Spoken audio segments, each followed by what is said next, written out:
So greetings Jeepers, we're going to drain the fluid out of the rad today, and it's a pretty simple process. Get yourself a 3/8 wrench for the bottom plug on the rad there, and then this kind of works for us. It's kind of a weird contraption, but a couple of funnels and a collection jug. And to drain the radiator, we have to first find the radiator drain valve, which is down here where my finger points on the bottom of your radiator where this hose comes out. First thing, jam your multi-purpose funnel into where that valve is.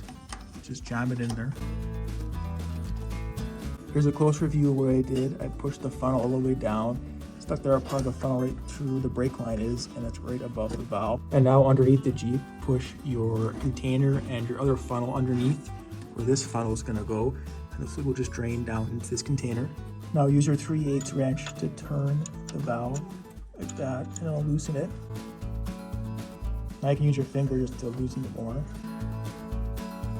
And then to relieve more pressure so it drains faster, we will go up here and we'll take off the radiator cap, like that. And now you can see it is draining at full force now into our bottom container. Now looking from underneath, the radiator fluid is now draining down the two funnels into our container. We'll have to watch out when this fills up. We'll have to switch this container out. Our first container is getting pretty full, so we'll have to tighten this valve up just so we can switch it out.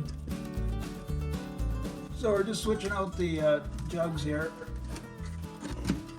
Get it placed underneath the other funnel, and away we go. Jug 2. Jug 2.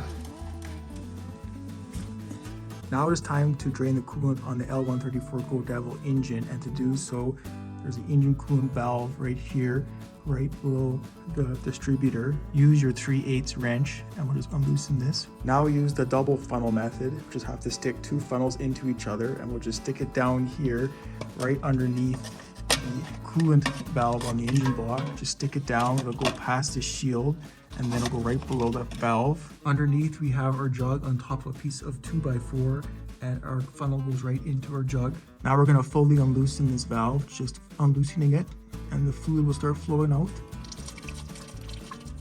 Like that, going into our funnel, into our jug underneath. And there you go, it is draining from the engine block. The engine block is now emptied. We'll close the valve. And pulling the third jug out, this is what we got left from the engine. And there you have it. Coolant drained. Can't have enough popcorn jugs.